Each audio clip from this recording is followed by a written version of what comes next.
In what has become somewhat of a tradition, Hot Wheels showed off a lot of rather underwhelming and uninteresting models during their sneak preview slideshow at the convention last Saturday, leaving me with a feeling of disappointment. Then, as seems to happen every year, pictures of the prototype boards started to appear online about an hour later, filled with cool models that didn't even get a mention during the presentation. Obviously, some of these models are still in the early prototype stages, but others look production ready, so I can't fathom why they left them out of the slideshow. Either way, let's take a closer look at all the cool stuff that Hot Wheels left out. Koenigsegg CC850. I'll be honest, this could also be a CC8, since this prototype doesn't show off too many of the details, and the two models are literally designed to look alike. I suspect a CC850 is the more likely option, both because it's the newer model and because of the brakelets that look more like the squircle design of the CC850 rather than the circular brakelets of the CC8. This is a very exciting model to see, because it was on my recent wish list of models for the Matchbox 2026 line, so I'll gladly take a Hot Wheels version. My hopes for this model are high, especially given the excellent execution of Ron Wong's recent CCXR design. Jeep Grand Cherokee Trackhawk. Regular readers of my blog will know that I've been asking for a red recolor of this casting since the original gray one was released a few years ago. Recolors are always few and far between in the premium line, so I couldn't be happier to see this Super Jeep get the exact deco I've always wanted. I like the tan interior that's easily visible through the windows as well. My only concern with this recolor is that it might indicate another off-roader themed premium set in the near future, which have often become peg warmers. I guess time will tell. Mercedes CLK63 AMG Black Series.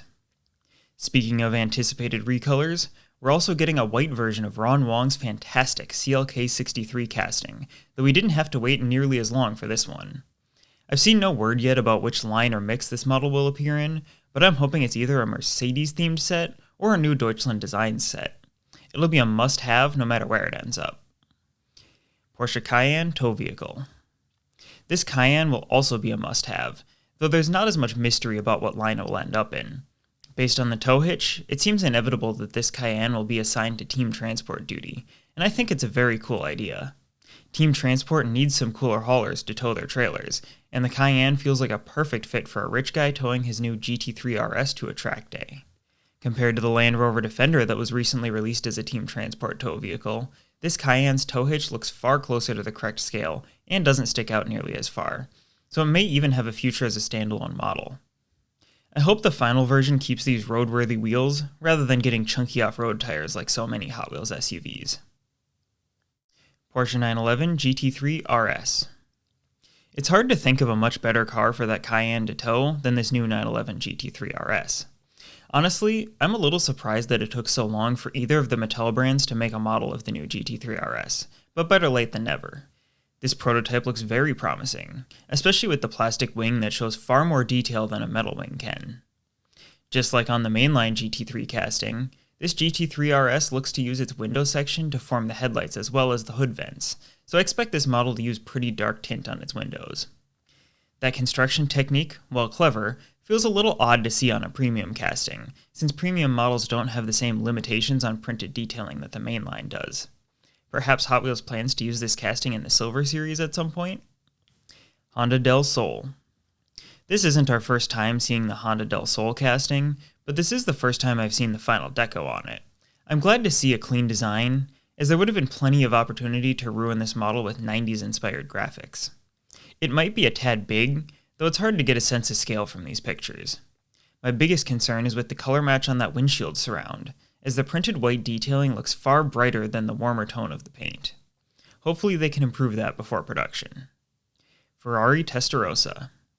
After the deluge of new Ferraris in the 2025 lineup, it's not surprising to see Hot Wheels pulling back a bit for 2026.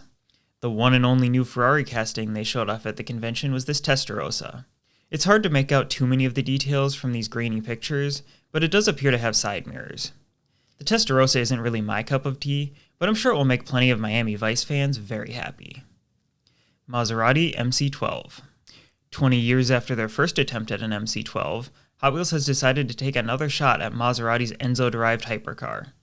I can't help but feel like Matchbox beat them to the punch on this one, but Hot Wheels does have a good track record with their recent supercars, so it'll definitely be worth putting the two together to compare.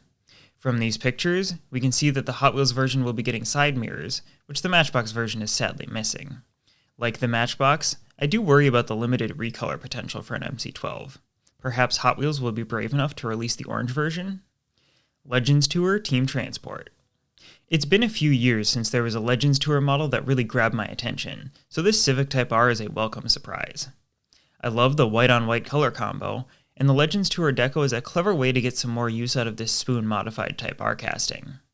The hauler is definitely not my favorite truck in the Team Transport series. I much prefer the Aero Lift, but the deco looks nice and it definitely has some diorama potential. The Type R is undoubtedly the star of the show here, though. Toyota GR Yaris.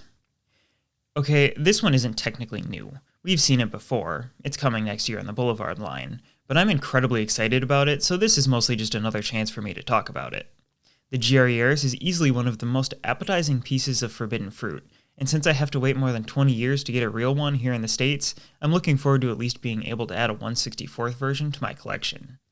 I'm thrilled that it has a stock deco, as the white and black paint job just looks so good on these cars. Those are my favorite models from the convention this year. Let me know which ones you're most excited for. Be sure to stay tuned here for more in-depth showcases of many of these models once they start hitting shelves, because you better believe I'm going to be taking a closer look at many of them. Thanks for watching, and as always, if you prefer your diecast content in written form, check out my blog at diecastleno.com.